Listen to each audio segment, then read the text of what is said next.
What's up, guys? Mason the Brock Henderson here, and we are back with some more Flash Season 4. First two episodes, and I'm really excited to get back into this because, frankly, I wasn't really sure how they were going to get Barry back. It was kind of a question I was playing with. How are they going to do it? Why are they going to do it? Because, frankly, you knew it was coming. The show is called The Flash. You can't have The Flash without Barry Allen, The Flash. I didn't think they were just going to leave Wally West as the main character. I figured they were going to bring him back. I think I read somewhere that it was confirmed. So, yeah, I was really excited to see what they're going to do with it, how they were going to handle it, if it was going to be done well, because frankly, I kind of wanted to know, how is it going to happen? And so we get into the first episode, The Flash Reborn, and we have some very interesting moments to start off with. First of all, we start off with probably the most poorly named metahuman they faced so far, Peekaboo. Seriously? Come on, guys. You have Cisco on your team, the master craftsman of these metahuman names. Peekaboo is the best he could come up with? Really? Come on. Just because she says peekaboo, that's stupid. That's stupid. You could come up with something so much better. Anyway, but yeah, so they're trying to catch her. It shows the new team, I guess. You got Iris running the command center. You've got Wally as the Kid Flash running around. You've got Cisco as Vibe, jumping around with his vibing powers. And then you got Joe as the cop, trying to track him down. And it seemed like an okay team. They're solid, but you can't see them taking on anybody like super powerful whenever it comes down to it. But they do show them working together to catch Peekaboo. And so, it showed the nice little team dynamic at the beginning, but ultimately they start talking about, well, what are we going to do if somebody more powerful comes, And so somebody more powerful comes. This samurai flying through the sky falls down and is saying, I want to fight the Flash, I want to fight the fastest man alive or whatever. And so everybody shows up to fight him, and it's just like, what are you going to do with your swords? And so he shows them what he can do with his swords, knocks them all back with some serious power, and says, if you don't bring the Flash to me, I'm going to destroy the city. And so that's pretty much what this entire first episode is about, is them trying to take on the samurai, or do they go get Barry? And so we see about halfway through the episode, apparently Cisco's been working on something with some of the other super genius minds on how to get Barry back out of the Speed Force. And so he goes to Caitlin for some help. Apparently she found some way to control her Killer Frost emotions.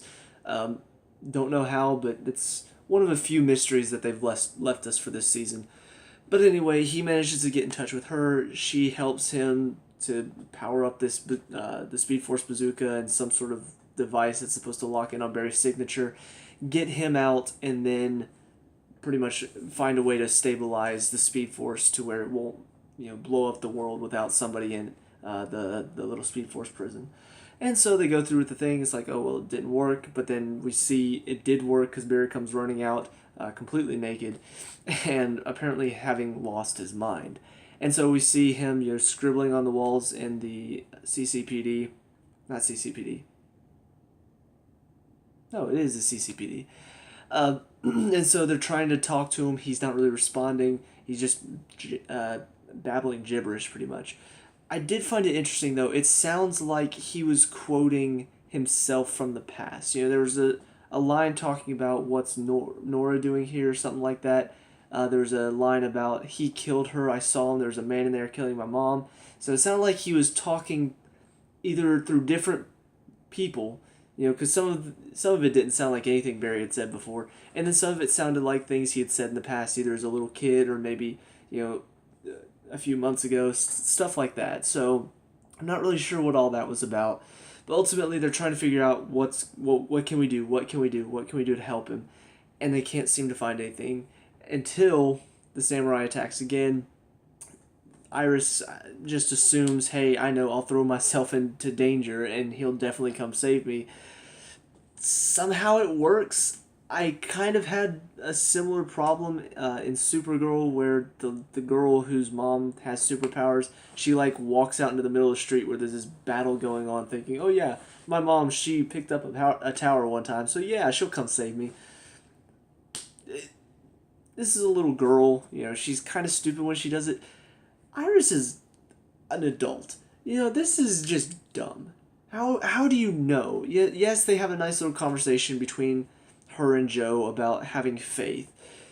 But this is like, you're just saying, hey, kill me, and the Flash will come. How do you know that? You don't know. And the thing is, it works. Now, to be fair, they could be leaving this very vague because we don't quite know what happened yet. Maybe it was the Speed Force affecting his mind when it saw that Iris was in trouble and Barry needed to be the Flash again. Maybe it said, you know what, we'll let him have his brain back. Because maybe the Speed Force was like messing with his mind. Because we know the Speed Force is technically kind of a living thing. So maybe it was unhappy whenever it took Barry out of the Speed Force. And so it was like, all right, well, you can have him back, but here, his mind's going to be all messed up. So, joke's on you. You tried to trick us. Well, we tricked you.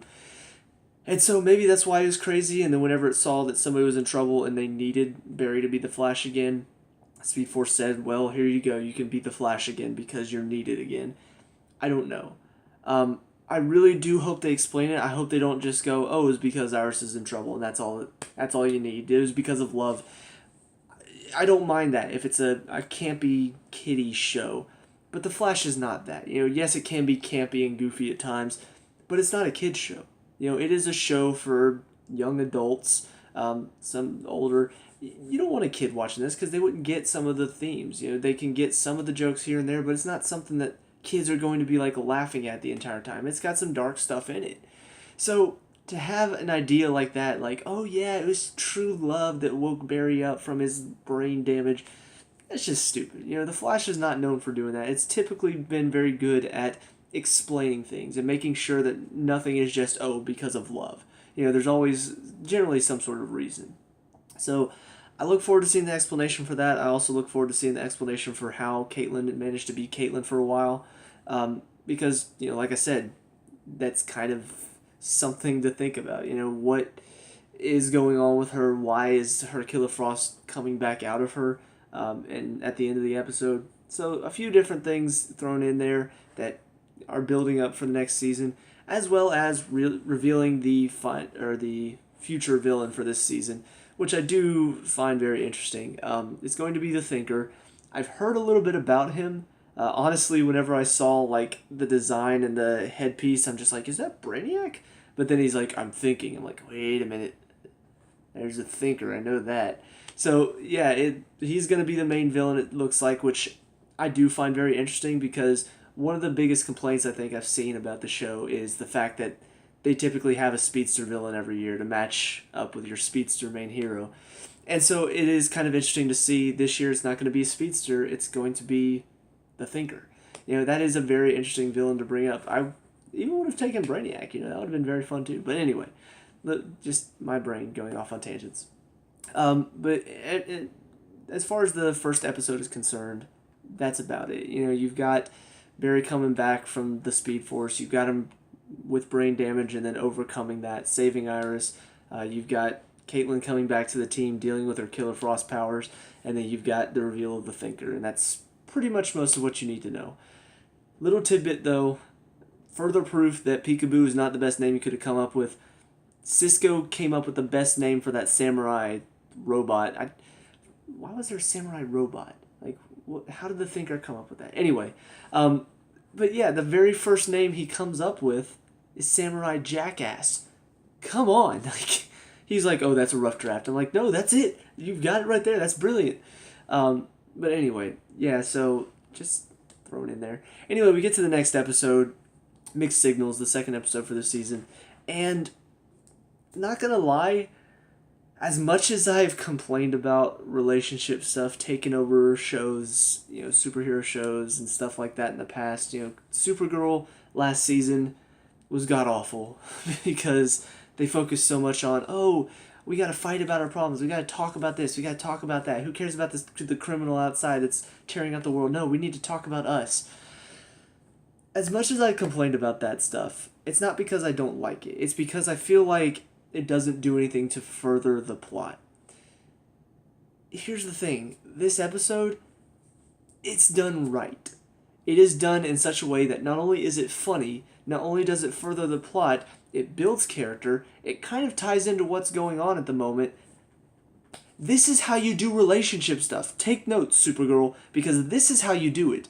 You don't just throw a random alien into the beginning of your season and say, oh, hey, this is going to be the main character's love interest, and now they're in love, and now they're bickering, and now they're arguing, and it's taking up too much time in the show. No, you build up a relationship. You build up a rapport with these characters. You show that they actually develop feelings with each other over time. You show how they grew to love each other. You don't just say, oh yeah, you're an alien, I'm an alien, let's hook up, and now we're in love. And now my heart is broken because he's gone. That is freaking like teenage love. That's what you do in high school. You fall in love in high school and then you never see them again. This is how you do it. It is very cheesy. It's kind of campy. The whole couples therapy thing. At first when I heard it, I'm like, are they really going to do this? And then when they started doing it, I'm like, this is hysterical. Like, this is funny. It's well done. It completely ties into what's going on right now. It was great. It was so well done. So let me talk about the parts that are really, really good for me. First of all, just the way that it's introduced, the idea of couples therapy. We see, Caitlin, this is after Barry had gone to go save the guy in the car his car was going out of control, and so he turns him down the wrong street heading towards construction, even though Iris told him to go a different way. And so he just grabs some wrenches, completely takes the car apart. Once again, kind of cheesy, but in this scenario, it works. And so he saves his life, and so he and Iris are kind of butting heads about what's going on. Caitlin sees the problem, and so she's like, look, for Ronnie and me, when we first started working together, we needed couples therapy. It's just what we had to do to get over it. And so Iris is just like, no, we're fine. We're Barry and Iris, we can't, almost kind of being self-aware. The fact that everybody holds them to such a high standard in the fan base. It's like, this is Barry and Iris. You don't compare Mon-El and Kara to Barry and Iris. They are like down here. Barry and Iris are up here. But yeah, they kind of self-aware in writing this. And so she's like, you can tell she's considering it, but she doesn't want to say she's considering it because that would be admitting that there is a problem, and she doesn't want to, and neither does Barry. So finally she presents the idea to Barry, and he's just like, what, couples therapy? There's nothing wrong here. And she's like, no, it's just a little tune-up. We're not working well together. Being very, once again, not really wanting to admit there's some sort of problem here. And so Barry's finally like, yeah, okay, we'll do it. She's like, great, we have an appointment in 30 minutes. That's hysterical. Because like she wants Barry to accept it, but she doesn't want to say that she's already accepted it. And so when he finally says yes, it's like, oh yeah, I've already set up an appointment. So they finally go. It's just kind of awkward humor, but it's done well here, where Curtis's awkward humor in Arrow doesn't fit because nobody else is feeling it. It's just him, and he seems like his own little world inside the Arrow show. This is just so well set up in the awkwardness and the uncomfortability of it. Uncomfortability, is that a word?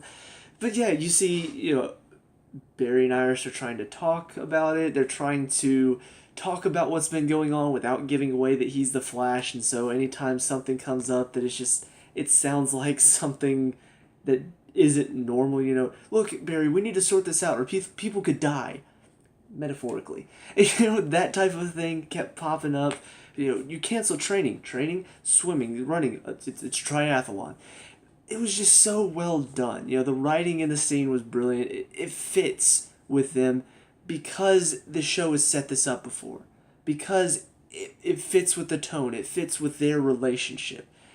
And that's why this scene works. That's why this couples therapy idea works. Because it fits with them.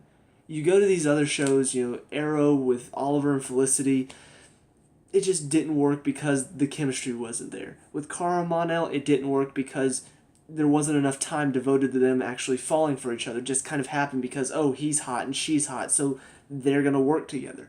So yeah, this one works because we've seen them be friends, we've seen them be family, we've seen them hang out for a long time. This has been 4 seasons they've been slowly building up, and now they're engaged, and now they're having problems, and now it's almost like, Jim and Pam at the office. It worked because you built up so much time with them. You built up so much rapport with them. That's why this works. So, kind of a little bit of a tangent, yes, but it truly, it had me laughing. It had me feeling emotional. Ultimately, we do finally get to I guess, the emotional climax of this episode, which is Iris finally tells him the problem.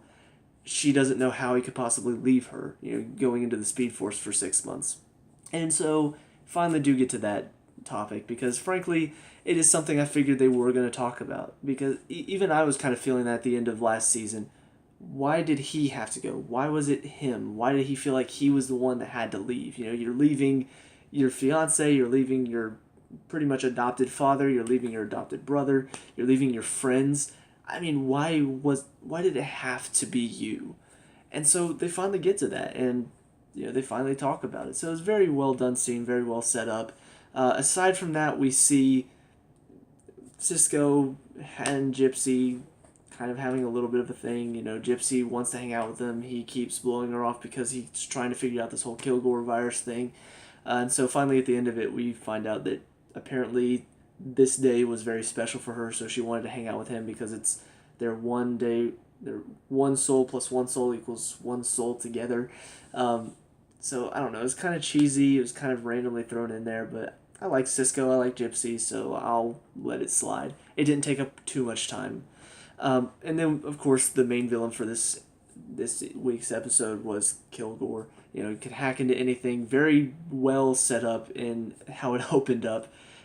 You see a guy checking out a place. It looked very much like Felicity's place. I don't know if it actually was her place or not. Because I haven't seen any of Arrow yet, so I don't know if she's like moving out of her place or something. But I'm pretty sure it was in Central City, and I don't think she lives in Central City. So anyway, but he gets on the elevator and all of a sudden starts going up and down, up and down, up and down really fast until eventually just slams him into the ground. So that's how they get called to the scene. We see him in the opening scene, like his eyes are glowing purple, and Kilgore popped up on the screen. And so next scene with him is the guy driving in the car, and all of a sudden his car just starts driving on his own and nearly rams him into a wall. We find out that apparently he was gypped by these 3 other friends he was working with because he wanted to take credit for the idea for whatever they made, but they wanted to sell it to some big name company and make a lot of money off of it. He didn't want to do that, so he broke away from the group. They sold it anyway, made a lot of money off of it, and so now he's coming back to kill them. They managed to save the girl, even though he tries to put her into insulin shock. He makes the guy that he tried to kill in the car confess, and then Wally and Barry show up to stop him. Ultimately, the beginning of this episode, we see Cisco telling Barry, hey, I put all this cool stuff in your suit. It's all technological now. It's really, really cool. So, of course, finding all this out in an episode where your main villain is all about controlling technology, of course, at the end, we're going to have Barry being controlled by this guy because you pretty much just set up the bowling pins here. Let's knock him down. So we see Barry, trying to fight back against the suit, but he can't, and so he has to find a way to short circuit the suit. He has to throw lightning at himself, does it, manages to short circuit it, catches the bullet before the guy gets shot by Kilgore, and then manages to inject him with whatever biological virus, whatever, that Cisco made up. So, managed to stop the villain, managed to put him away. Apparently, they were asking him about how he got these metahuman powers because he wasn't anywhere near the reactor when it exploded. And he wouldn't really answer. So apparently it had something to do with the Thinker because we see him at the end talking to his assistant, or whoever she is, saying that we need to find the rest, and then 11 more slots popped up on the screen. So I assume there are going to be like 12 metahumans that maybe he created somehow. I don't know what this means. I don't know exactly how this is all going to factor into the season, but it seems like they're setting up some sort of like team of metahumans that's going to be working for this guy. We also see a guy named Wolf, whose name sounds very familiar. I may have to look it up after to see who this guy is, but apparently he's the one in charge of Iron Heights, the metahuman division. And so we see him looking at Kilgore in his cell and like smiling evilly. So I don't know if maybe he's working for the Thinker, or maybe he's got his own dastardly plan with these metahumans. I don't know. It's a lot of vague stuff in these first 2 episodes that I hope will be explained later. A lot of stuff that seems like it's building up for this season. But it's got me very excited. There's a lot of good stuff here. The characters are still great. The writing is still great. The action, I will say, is probably the only down point. so far the CGI has not been the best. It's never really been that convincing whenever we see Barry running super fast. But at the same time, you kind of bought it. It didn't look really rubbery. It just looked like it was kind of CGI-ish. This one was pretty bad. Whenever he was running over top the windmills or whatever, it looked pretty cartoonish. Like, I don't know, it's probably the worst CGI I think I've seen on The Flash so far. So, don't really know why, but I'm hoping maybe it'll get a little bit better as the season goes on, or maybe they just blew all their CGI budget on maybe the crossover or something. But whatever the case, I am excited for the season. I am excited to see where this is going, so hopefully you guys are too. Let me know what you guys think down in the comment section below. What are your thoughts on these first 2 episodes? What do you expect to see this season? Let me know. We can talk about and discuss all that good stuff. Leave a like and subscribe for future Flash reviews. I'll see you guys in the next one. Peace out.